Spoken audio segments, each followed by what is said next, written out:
KMC cancer संस्थान, KMC health city, Baghpat road, Meerut उत्तरी भारत का आधुनिकतम एवं अत्यंत सुरक्षित रोबोटिक रेडियोथेरेपी वाइटल बीम जो साइबर नाइफ की तुलना में एकदम सही व सुरक्षित है। रैपिड आर्क से सुसज्जित संस्थान 24x7 हर प्रकार के कैंसर के ऑपरेशन, कीमोथेरेपी और प्रत्येक प्रकार की रेडियोथेरेपी व रेडियो सर्जरी उपलब्ध है। कैंसर को पहचानने के लिए आधुनिकतम पेट सिटी उचित शुल्क पर उपलब्ध है। टिकट घोषित होने से चुनाव लड़ने तक भाजपा में जो ज्वालामुखी धधक रहा था, रविवार की सुबह वह प्रत्याशी अरुण गोविल के ट्वीट करने के बाद सामने आ गया। अरुण गोविल ने ट्वीट में लिखा कि जब किसी का दोहरा चरित्र सामने आता है, उससे अधिक खुद पर क्रोध आता है कि हमने कैसे आंख बंद करके ऐसे इंसान पर भरोसा किया। जय श्री राम। लंबे समय से अरुण गोविल को बाहरी साबित करने वालों के लिए यह काफी था। पूरी लॉबी सक्रिय हो गई और तुरंत ही पूर्व महानगर अध्यक्ष मुकेश सिंघल, नीरज मित्तल, अनिल गोल्डी, अंशुल गुप्ता आदि पदाधिकारियों ने तुरंत ही यह ट्वीट रिट्वीट करते हुए वायरल कर दिया। फोन की घंटी घनघना उठी और नतीजा सामने आ गया। कुछ ही देर बाद अरुण गोविल को यह ट्वीट डिलीट करना पड़ा। लेकिन तब तक भाजपा के जंगल में यह आग फैल चुकी थी। विपक्ष के लिए भी यह शानदार मौका था हाथ सेकने का, तो उसने भी खूब मजे लिए।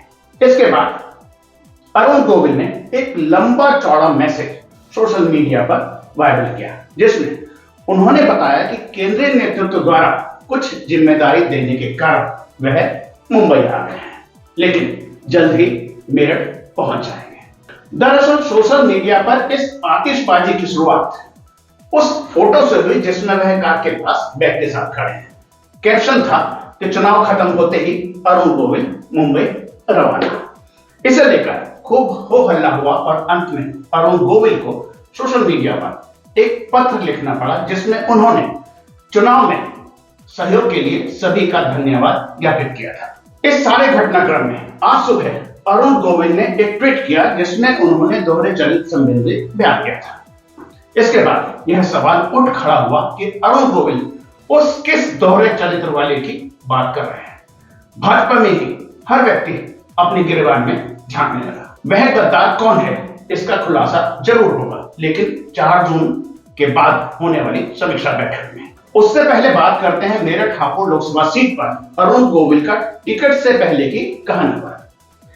इस सीट से 3 बार के सांसद राजेंद्र अग्रवाल को पूरी उम्मीद थी कि इस बार भी वह टिकट पाने में कामयाब हो जाएंगे। इस कड़ी में शास्त्री नगर में उनके घर से कुछ ही दूरी पर चुनाव कार्यालय का भी उद्घाटन किया गया और कमल दत्त शर्मा को संयोजक बना दिया गया। महानगर अध्यक्ष ऋतुराज जैन ने पवन मित्तल का नाम प्रस्तावित किया था, लेकिन राजेंद्र अग्रवाल कमल दत्त शर्मा को संयोजक बनाने में कामयाब हो गए। राजेंद्र की जगह अरुण गोविल को पार्टी नेतृत्व ने मैदान में उतार दिया। इसके साथ ही अरुण को बाहरी प्रत्याशी साबित करने की जोर आजमाइश पार्टी में ही शुरू हो गई।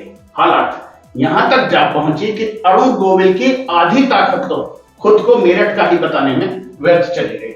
इसके बाद पार्टी पदाधिकारियों के एक कोकस ने अरुण गोविल को कुछ इस तरह से लोकसभा क्षेत्र में घुमाया कि वह आम कार्यकर्ताओं व आम लोगों से दूर होते चले गए। अरुण को जैसा समझाया गया उन्होंने वैसा ही किया और उनका आज का ट्वीट भी इसी ओर इशारा भी करता है। मेरठ में प्रबुद्ध सम्मेलन हुआ, योगी आए और अरुण गोविल को यहां लॉन्च किया गया। यह सम्मेलन मेरठ शहर के प्रबुद्ध लोगों के लिए आयोजित किया गया था, लेकिन भाजपा की लंबी चौड़ी फौज विश्वविद्यालय में शहर के 1500 प्रबुद्ध जनों को भी नहीं बुला सकी। वहां तमाम मजदूर आदियों को भर करके सीट भरने की खानापूर्ति कर दी गई। यह बात राष्ट्रीय सेवक संघ तक भी पहुंची और संघ ने इस पर नाराजगी भी जताई। यह संकेत मात्र था कि मौजूदा नेताओं ने अरुण गोविल को गले तो लगा दिया है और उनके साथ फोटो भी खिंचाई है, लेकिन उन्हें दिल से दूर ही रखा है।